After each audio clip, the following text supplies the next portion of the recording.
naturalidad. Venga, ya sí. Buenas tardes, señoras y señores. Muchas gracias a todos por estar aquí esta tarde para celebrar con nosotros la publicación de Mal en Peor, de nuestro amigo José. Me gustaría dar las gracias a Librería Primado y a Miguel por cedernos este espacio para realizar esta presentación. Gracias también a Susana e Isabel por prestarse a acompañarnos en este acto. Como muchos sabéis, yo vengo en representación de Editorial Nazarí, y ya que mis compañeros van a hablar tanto del libro como de la forma de escribir de José, pues voy a hablar un poquito de la editorial, pero seré breve, no voy a aburrir. Nazarí se constituye hace tan solo 9 meses con mucha ilusión y con la certeza de que es posible, también y sobre todo en estos tiempos difíciles, de crisis económica, social y moral, de cambios culturales muy importantes e impactantes, de que es posible, decía, editar los libros de una manera distinta de la que ahora mismo ahoga el mercado editorial, buscando acercar lo más posible los dos extremos de cada fruición literaria, los autores y los lectores. Estamos convencidos de que cada libro tiene su lector y es tarea ineludible y fundamental de los editores ir en busca de ese lector. Precisamente en los momentos de cambio importantes, en los modelos culturales y económicos, es cuando se tiene que trabajar en sistemas diferentes que valoren lo bueno que hay en cada proyecto. En sistemas que sepan dar cabida a toda la literatura que surge más intensa y vibrante en los momentos de crisis. Esto es un hecho histórico y evidente, muchas veces demostrado. Hay que considerar también que en los últimos años se han multiplicado las oportunidades y los espacios para la difusión de la literatura. Pensamos, por ejemplo, en los e-books o en los muchos blogs literarios donde cualquier autor puede darse a conocer y donde cualquier lector puede encontrar textos de lo más variados. Y eso es algo que hay que tener en cuenta y aprovechar, sin considerar los avances o los cambios tecnológicos como algo responsable de la presunta crisis del sector editorial. Crisis que, de hecho, no existe. Con esa idea hemos podido sacar publicaciones muy variadas y diferentes. Novelas históricas, románticas, de fantasía épica, poemario erótico e intimista, cuentos y microrelatos fantásticos y metaliterarios. Tanto de autores ya conocidos y consagrados, como por ejemplo el libro de Cuentos de otro mundo, del maestro Ángel Orgoso, como de escritores noveles o seminoveles que todavía buscan su propio hueco en los circuitos editoriales. Cuando tuvimos la oportunidad, la suerte y el placer hace unos meses de leer y valorar el manuscrito de José, nos dimos cuenta enseguida de que su novela iba a encajar perfectamente en nuestro proyecto. El texto de José es una novela negra, de gángster, de las de antes, pero con ligeros matices que la enriquecen y la hacen más interesante. Su protagonista, Largen, vive, crece en una constante lucha consigo mismo, con su entorno, con su falta de oportunidades, con su futuro. José Zamora, en su primer trabajo, ha conseguido tejer una historia negra, salpicada de claroscuros, en torno a un personaje principal creciente y con una mayor personalidad conforme avanza la historia, condimentándolo todo con un turbio entorno y rodeándolo de unos interesantes y quizá más turbios personajes. No menos interesante es que, sin dejar a un lado el género negro, de Mal en Peor esconde en sus páginas una alta carga psicológica y moral, en la que afloran pensamientos y sentimientos a cada paso, introduciéndonos aún más en el mundo particular de Largen, en lo que persiguen sus ojos, en lo que su cerebro y corazón le dictan, anteponiéndose en ocasiones el uno al otro. También aborda otros temas, como por ejemplo la homosexualidad. Si bien es cierto que el tema homosexual sí que se había tocado anteriormente, generalmente con bastante crudeza, al igual que ocurría con el racismo, no tengo en mi memoria ningún texto que aborde los problemas de las barreras arquitectónicas para discapacitados físicos en aquella época. José ha sabido adentrarnos en esa visión, seguramente desconocida para algunos. Por estos motivos, entre otros, es para Nazarí un verdadero honor contar en su catálogo con De Mal en Peor, libro que estamos seguros no decepcionará a ningún lector que quiera acercarnos a esta magnífica historia. Os dejo con Isabel. Muchas gracias.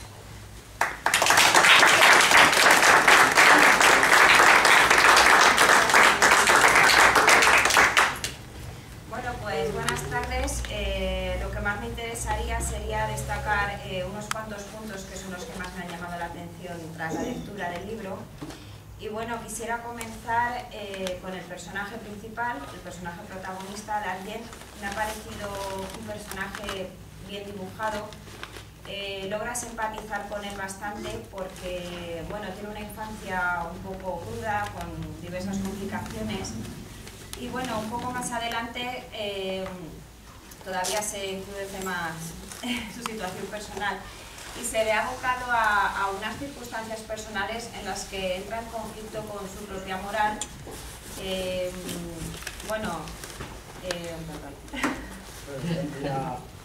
Está bien dibujado. A pesar de que no dibujo bien. Entra un poco en conflicto con su propia moral, con su escala de valores. Entonces esto nos hace reflexionar el hecho de que, bueno, como yo comento a veces, una persona es uno mismo y sus circunstancias. Entonces ahí pues ya digo, empatizamos con el personaje. Muchas veces en muchos tramos de la historia nos ponemos en su lugar, incluso nos preguntamos qué haríamos si estuviéramos en su misma situación. Y bueno, esto es uno de los puntos que me pareció bastante interesante. Luego también iba a comentar, pero bueno, ya lo han hecho, que me parece que de forma así un tanto subliminal, pues realiza unas cuantas críticas de la sociedad y trata temas pues un poco controvertidos, como puede ser lo que ha comentado de la homosexualidad, lo de las dificultades de las personas discapacitadas, y luego también, por ejemplo, algún tinte así, tiene algún toque un poco sorprendente, como las personas que tienen, por ejemplo, poderes premonitorios y cosas así de este estilo, que bueno, me llamó un poco la atención, porque se salió un poco quizás de lo que era la línea de la historia. Y bueno, pues nada más decir que otra cosa que a mí me gusta mucho cuando leo un libro es la ambientación. Creo que una ambientación muy bien lograda pues es un punto muy importante, porque hace que te sumerjas en la historia, que te sientas arropado por el entorno en el cual se desarrollan los hechos. Y entonces lo que me gustó fue que me sentí en plenos años 20 prácticamente sin descripciones, porque estuve reflexionando sobre este punto. Pensé que sí, que me había sentido en esos años en esa ambientación, y estuve intentando recordar si habías empleado muchas descripciones y me di cuenta de que no, de que prácticamente no recordaba ningún tipo de descripción extensa, y en cambio consigues, pues me parece que de una manera magistral, que te puedas sentir dentro de la historia y dentro de ese ambiente y de esa época. Y nada, pues ya para terminar, decir simplemente que el estilo me ha parecido bastante ameno, bastante ágil, es un libro muy fácil de leer, cuando te das cuenta prácticamente lo tienes terminado. Y luego también quería decir que termina la lectura satisfecho, porque bueno, tiene un final concluyente, pero sientes ganas de saber qué va a ser de nuestro protagonista. Es decir, te da un poco de lástima despedirte de él y no saber qué va a ser de su vida a continuación. Yo lo sé. Va a ser la segunda parte. Y entonces, ahí, como consigues que nos sentamos, si no identificados, por lo menos como amigos del protagonista, pues nada, estamos deseosos de saber cómo continúan sus andanzas, y espero que no nos dejes con las ganas. Espera un poco, a ver si ese Alejandro dice: este también vale igual que este. Y bueno, nada, poco más añadir, que recomiendo la lectura, que me parece un libro bastante ameno, distraído. La mayoría de los que somos lectores creo que es lo que buscamos, que una historia nos distraiga y nos haga pasar un buen rato, y bueno, yo con el libro la verdad que lo conseguí. Muy bien. Tú ahora solo te queda ponerte rojo y decir sí, ¿Cómo sí, esto? sí, sí. Sí, sí. Gracias, Isabel. Muchas gracias.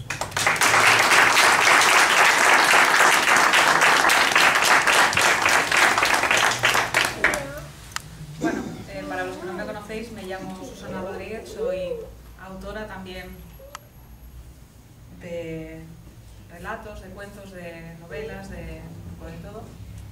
Y José me ha pedido que intervenga, y yo, como José me ha pedido que intervenga, pues voy a intervenir. No tengo mucho más que añadir a lo que han dicho los demás, pero he preparado mi propia visión para que la tengáis, por si os puede servir de guía a la hora de elegir de mal en peor en lugar de cualquier otra cosa. Hablar de un libro, como hablar de un vino o hablar de una película, la verdad es que es un tema bastante complicado, sobre todo si el autor está delante. Máxime si además una no es crítica literaria, ni bloguera de recomendar títulos, ni nada de eso. Yo soy una cuentahistorias, y José, hasta donde yo sabía, era un lector recomendador. Por eso, cuando me dijo, tengo una novela, van a publicarme, ¿tú querrías intervenir en mi presentación? Así, sin anestesia, a bocajarro. El lector empedernido saltó de la trinchera y se pasó a mi bando, y yo, recordando que un día hice lo mismo que él y que además le debía un favor, pues ¿qué le voy a decir? Que sí. Y aquí me veo teniendo que hablar de José como compañero y no como amigo. Qué marrón, ¿eh? Sobre todo, y teniendo en cuenta que cuando dije sí, todavía no había leído el libro. Pero como no hace mucho tiempo yo presenté también una novela y como en el bolero yo le dije ven y él lo dejó todo, me ayudó, se trajo la guitarra, los amigos, su hermano, la sonrisa, todo su arte que es mucho, pensé bueno pues nada, pues vamos allá, vale, pues a lo torero. Pero como he tenido la suerte de que Alejandro haya venido e intervenido y que Isabel se ha encargado de hacer la crítica como buena bloguera literaria que es, yo he decidido que no voy a hablaros de Mal en Peor. Os voy a hablar de otra cosa distinta. Sí, a lo vivo. Hace poco vino a verme un diablillo. No daba nada de miedo. Es más, tenía hasta pinta de simpático con sus gafas, su aspecto travieso, bonachón. Me dijo, te voy a tentar a cometer un pecadillo. Acabo de inventar una nueva variedad de bombones y te voy a dejar aquí una cajita para que los pruebes. Confieso que soy bastante golosa, de modo que acepté la tentación y me llevé la caja.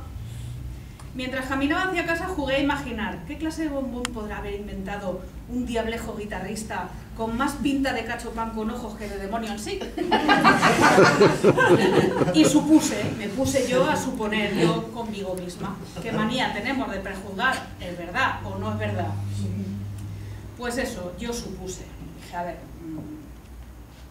chocolate con leche, pralinés de almendras como relleno, a lo mejor una avellana rodeada de nocilla, chocolate blanco por fuera, o ya rizando el rizo dije, pues tal vez se le ha ocurrido meter confitura de cerezas o pistachos o alguna cosa de esas, de ese estilo. Abrí la caja y vi que los envoltorios de los bombones eran todos en blanco y negro. Dije, ni rojo, ni dorado, ni color típico así de chocolate. Se les acabó la tinta de colores, seguro. Pero bueno, yo desenvolví uno y casi sin mirarlo lo mordí. Chocolate negro. Negro, negrísimo, sin azúcar ni nada. Se me rompió la expectativa. Lo que yo tenía en mente, yo imaginé algo dulce y el puntito amargo del chocolate puro pues no era lo que yo esperaba. Pero bueno, no sabía si seguir comiendo o no, pero como el mundo no es para los cobardes, dije, voy a morder un poco más y a ver de qué es el relleno. Y encontré naranja con un toque casi picante como de cayena. Sorprendida es poco, el sabor era distinto, excitante, casi dolía, pero no podía dejar de seguir mordiendo. Y al final le hinqué el diente al corazón de aquel extraño y nuevo bombón diabólico y me golpeó una explosión de whisky en la boca, más exactamente bourbon americano, negro. Me dejó sin respiración, es difícil de explicar. Se me quedó esa cara que se nos pone cuando algo nos impacta ahí duro, cara de así con la ceja levantada, de bajarse de la montaña rosa y decir, ¡oh, yeah! Que alguien me dé un cigarro, por Dios. No sé lo que cada uno de vosotros espera de este libro, pero sea lo que sea, dudo mucho que lo encontréis, porque de mal en peor es cualquier cosa menos previsible. Abstenerse, personas no amantes de las emociones intensas, personas a las que les dé miedo que les enseñen la parte oscura que habita en el ser humano. Los libros que hablan de los mundos de Yuppie están en otra sección. Le preguntáis al señor ese que hay allá abajo, que es el librero, que seguro que os dice. Este no. Para los que os atreváis, aquí tenéis un bombón, igual que el que me dio ese diablillo inquieto, el del sombrero. Desenvolvedlo despacio, saboreadlo y después, bueno, después se lo contáis aquí al caballero, que es el autor, y para él pido un aplauso bien grande, que para eso...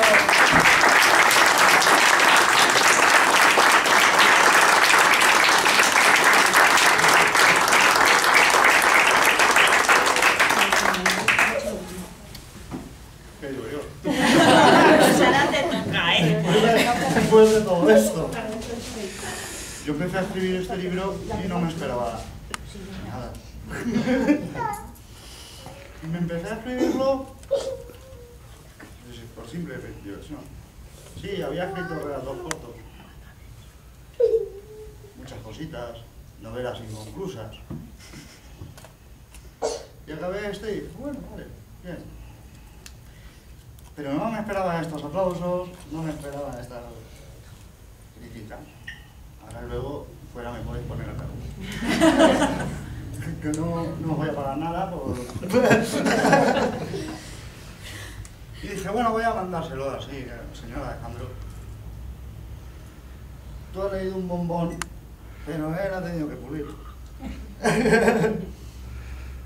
Aquí el hombre, tú le mandas un texto y te dice, o no, porque esta editorial no coge cualquier cosa, según me dice. No, ya te lo digo yo. Y empezamos a corregir, o sea, empieza él a corregir. Y yo veo blanco y negro, ¿vale? Y dice, me llega un email un día, José, que ya te he corregido hasta la página 40, mira a ver si te gusta cómo corrijo. Bueno, el gato sangraba.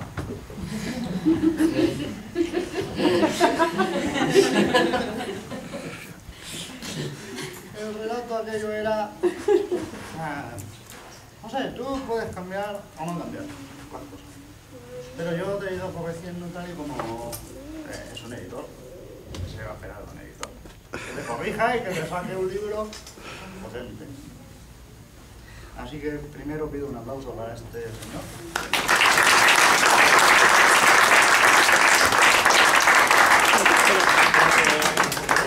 Porque ha sido un placer trabajar con él. Era como trabajar con un amigo. Era como decir, bueno, vamos a trabajar un poquito, es lo que me ha mandado el hombre este. Lo voy a releer. Y me veía emails con risas. Y emails con medio broncas. Conversaciones telefónicas de sí, pero no, pero esto llegará en 2 o 3 días, o no, lo que sea. Y ha sido intenso, ha sido cansado, pero ha sido un placer trabajar con el señor Alejandro Santiago y tener este libro en las manos. De ellas, ¿qué puedo decir? Pues ellas han hablado del libro. Cuando escribí esto solo me he expresado. Y ya está, mis sentimientos, mis cosas, y reflexionaba sobre la sociedad de ahora, porque aunque está ambientado en el 29, estos problemas los ha habido siempre. Estaba el crack del 29, sí. Lo que pasa es que se libraron de Rajoy.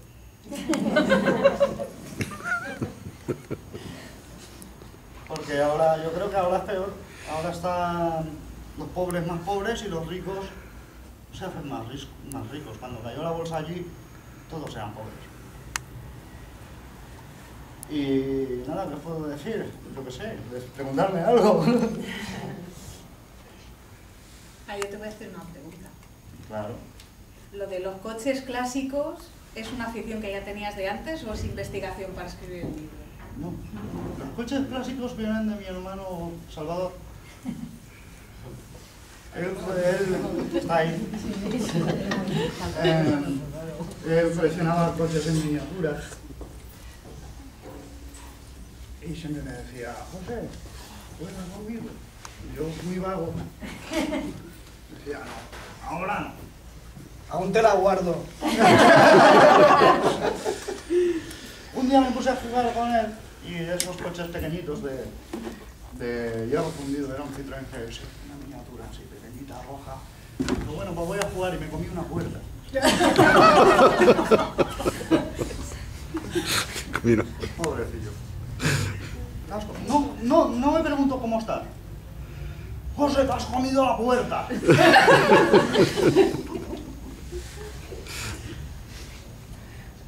Todo esto viene por ahí. Luego ya ha empezado, bueno, él también coleccionaba fichitas que habían antes, coleccionables. Y yo los miraba. Y a mí los coches, pues mira, me da igual, a mí me gusta la música, me gusta escribir, porque no me gustaba leer, y lo puede decir Sofía.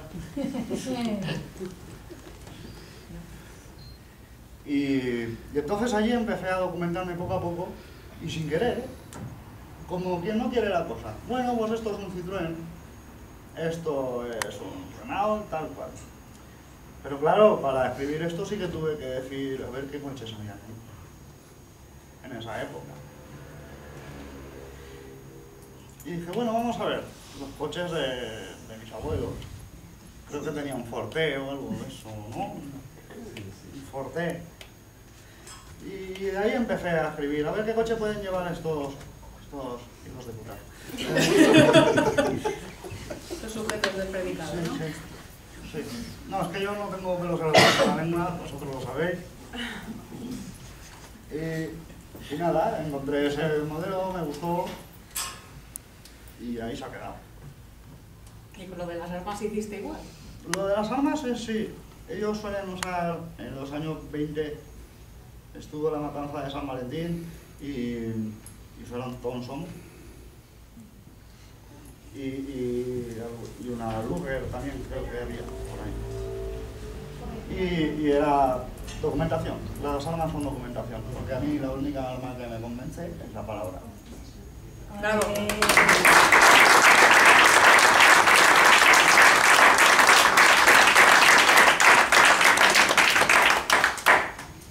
Me gustaría preguntarte también que por qué te decidiste a ambientar la novela en esta época justamente, en estos años, porque muchos temas de los que tratas también se podían haber ambientado, por ejemplo, yo que sé, años después, en los años 60, 70, incluso en la actualidad, o al revés, o en tiempos mucho más remotos, ¿no?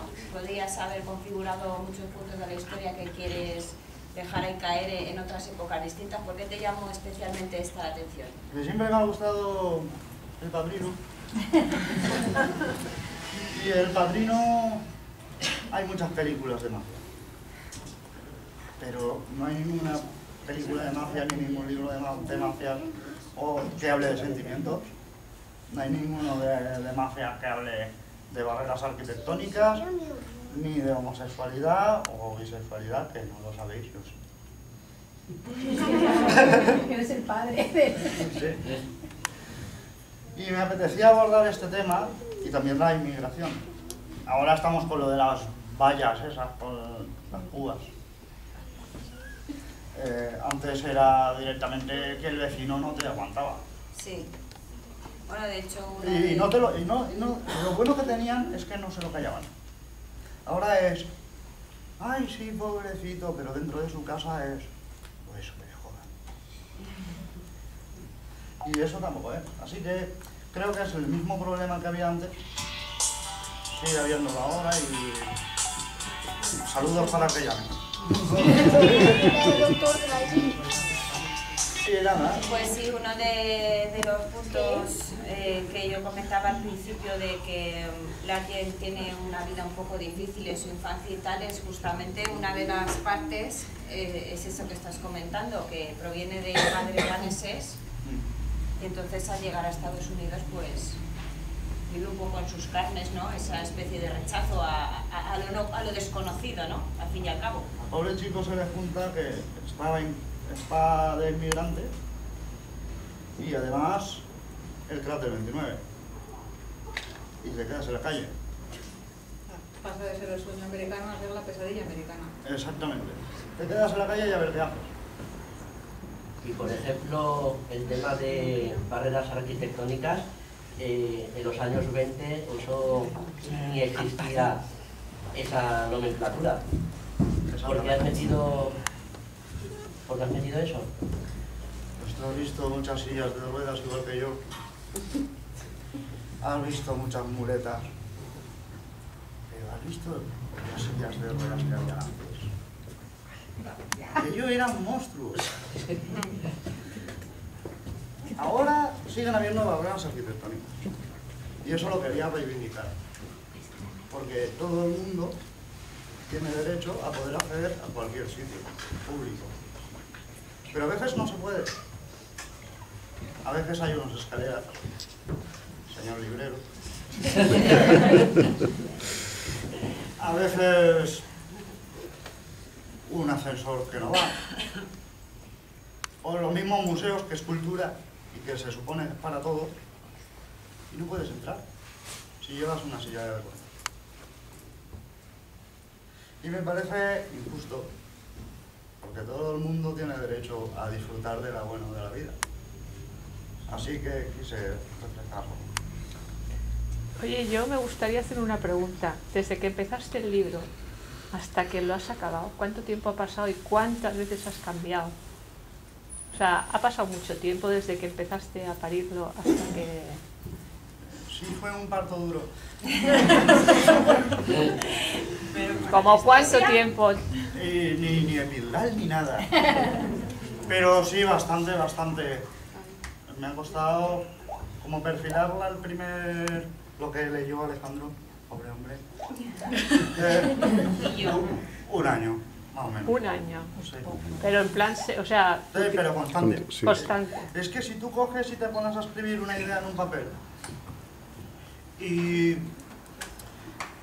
lo dejas, dices, bueno, no sé cómo continuar, y lo dejas días y días, luego ya se te va.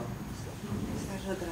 Entonces hay que ser, una de las cosas que tienen los escritores de verdad, una persona, es que son constantes. Y yo he aprendido eso de Susana, de Stephen King, de Anne Rice y de mi profesora Sofía. Sí, hombre, perdón. Yo quería decir una cosa, ya no es una pregunta. Yo he leído el libro, no sé si el original, sin pulir, y ahora estoy deseando leerlo pulido, porque yo también encontraba cosas erratas y cosas que creía que se podían cambiar sin saber, Yo soy una maestra de primaria, con lo cual imaginaros tampoco. Y a mí me encantó el libro, o sea, es que, quiero decir, yo lo leí y no podía dejarlo, es que encima no podía dejarlo. Y lo que has dicho tú de que, porque enseguida me enteré dónde estaba, con muy poca descripción, enseguida me enteré de qué hablaba.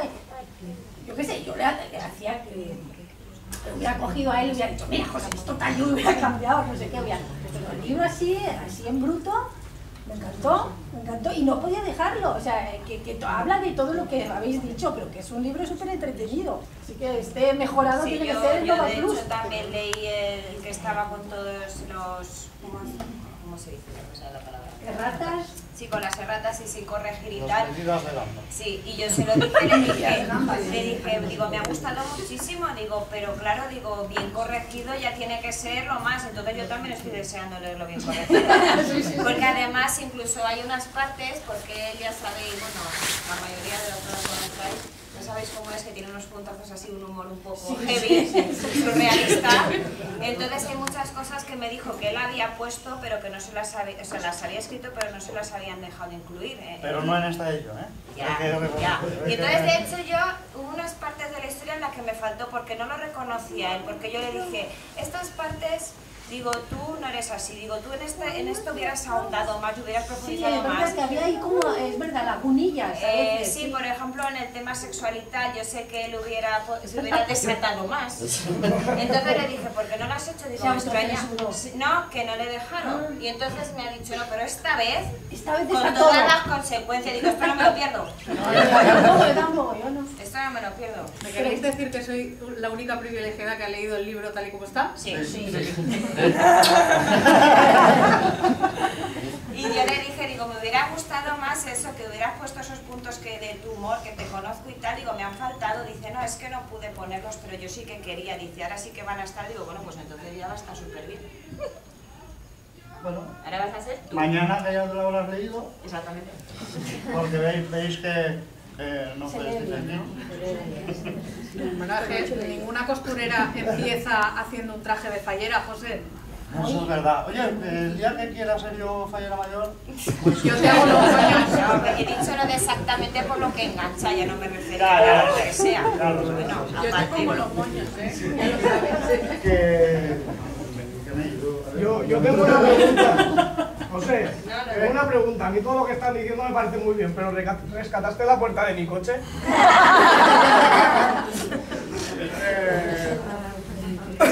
no es espacio para hablar del tema. O sea, yo también tengo un tubo de escape.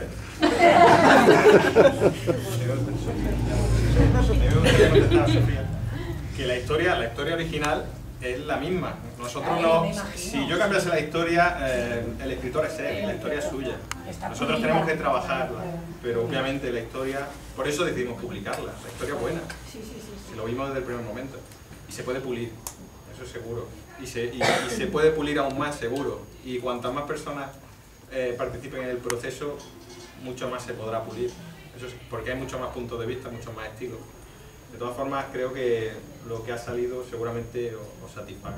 La historia de por sí, Está muy incluso buena. la edición anterior, que yo también la leí, la historia es la misma. Claro, O sea que que es como sí que que tenía el bueno. alma.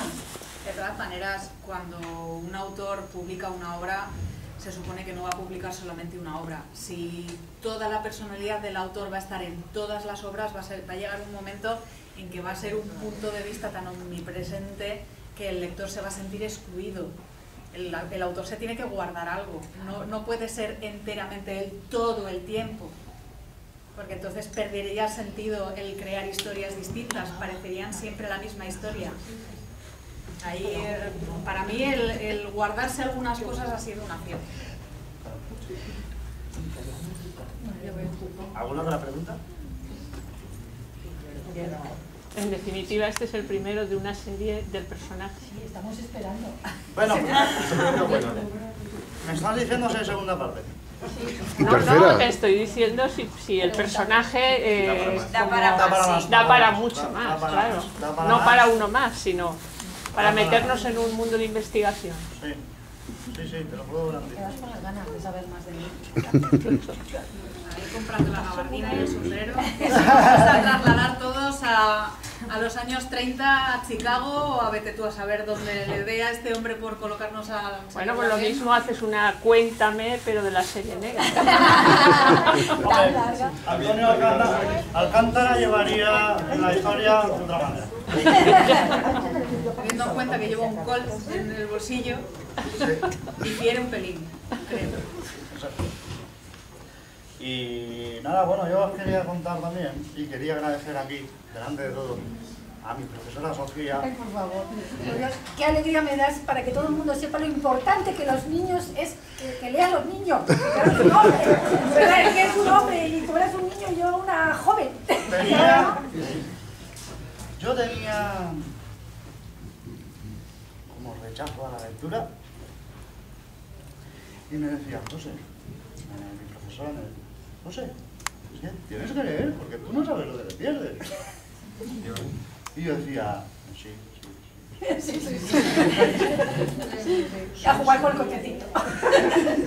Y decía, sí, y me voy a jugar con el coche de mi hermano y que me lo voy a comer. Y la culpa la tuvo ella. Porque me dijo un día, después de tanto sí, que estaría con la pobre niña. Y me dijo, sí, tú me dices, sí, pero que mala leche, pobrecita. A ver. Y me dice, tú me dices, sí, pero luego todo quedas en agua de borra. Así que gracias por esas palabras y muchas gracias por haberme enseñado lo que es la literatura. No me lo entiendo.